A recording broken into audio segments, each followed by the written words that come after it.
It is truly an honor to be here with all of you and to be here with so many of my friends and colleagues up here on the bima, on the stage. It is hard to imagine that we are here reflecting on the horrific events that transpired 10 years ago. Time has flown by.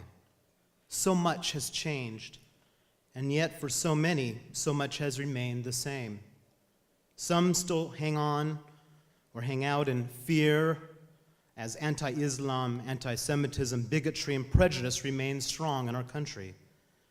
And yet, there are wonderful changes that have occurred, especially in our own community.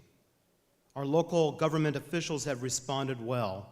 The interfaith organizations and leaders have worked hard to create greater opportunities for learning and experiencing others' beliefs. We have moved beyond tolerance into the early stages of true acceptance, and that is something that we should all be proud of.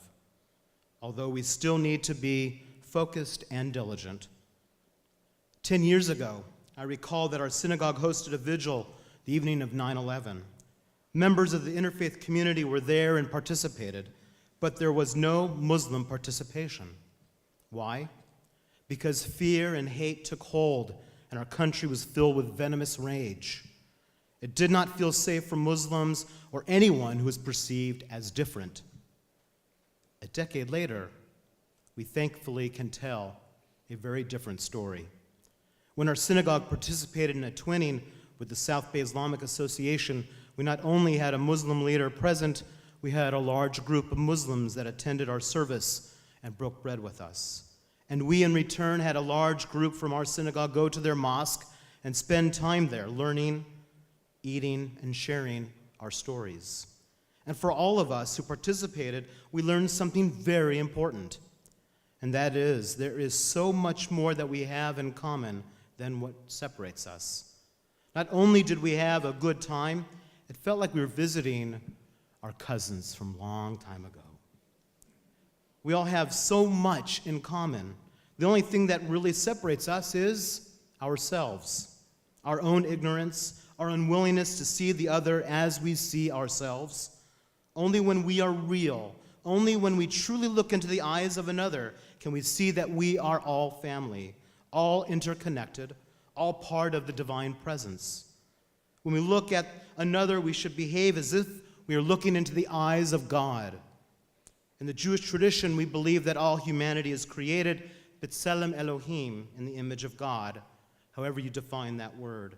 Regardless if we are Jewish, Muslim, Christian, Buddhist, or any belief you see represented here in the bima or anywhere else, we are all collectively the children of God. Therefore, how I treat you is how I treat God, and how you treat me is how you treat God.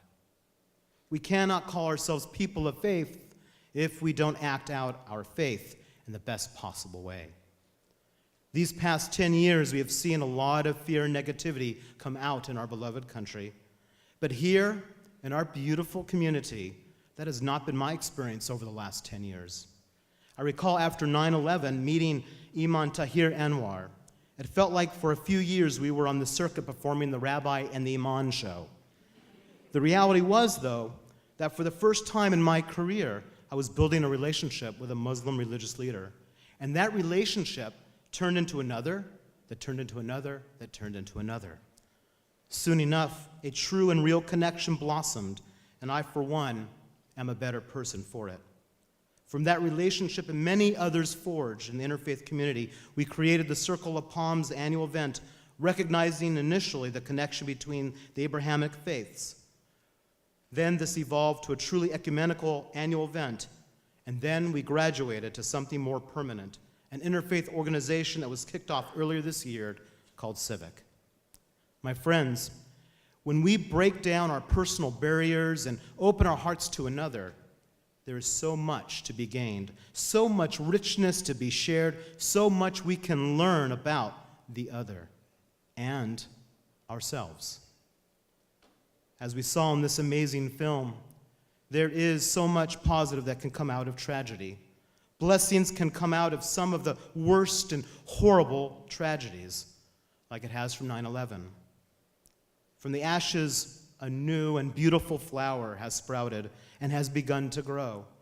What will we do with this opportunity?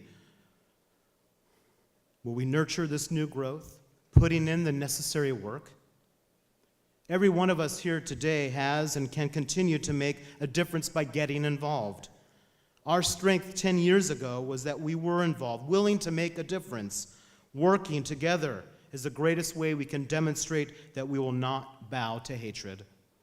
The more we work together, the stronger we get. Is that not a life lesson? The more we do for others, the better we feel about ourselves. So too, the more we get involved and truly help our fellow person, the more we reach out our hand to our sister, to our brother, the greater the opportunity we all have to feel the power of a loving energy surrounding each of us. It is in our best interest to be good to one another. Another Jewish value shared amongst the world religions is tikkun olam, repairing the world from its brokenness. And the only way to repair our world is to start individually, beginning with our individual selves. We need to repair our brokenness, and that brokenness comes from misconception about another's faith, or their sexual orientation, or where that person's country of origin was. That brokenness is the underpinning of the hatred that is out there. And what is the best defense against hatred? You know it. Love. When we love, we are loved. And karma can be a good thing. Hillel, a great Jewish scholar and founder of the school known as Beit Hillel in the 1st century before the Common Era, stated the following value, which many of you heard in its alternative form.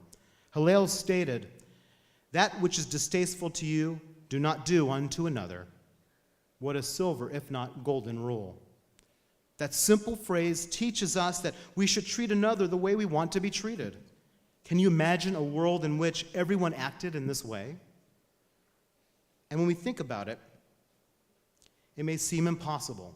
But if we look at it not from out there but inward, we have a chance. For like a flower that grows from the ashes, we can change the world when we are willing to change. I'm optimistic that we can grow this beautiful flower until its energy surrounds our entire county, state, and country with a true loving and ecumenical spirit. May the events of 9/11 and the work we have done for the past 10 years inspire us to work even harder to make our community one of salam, shalom, peace for everyone.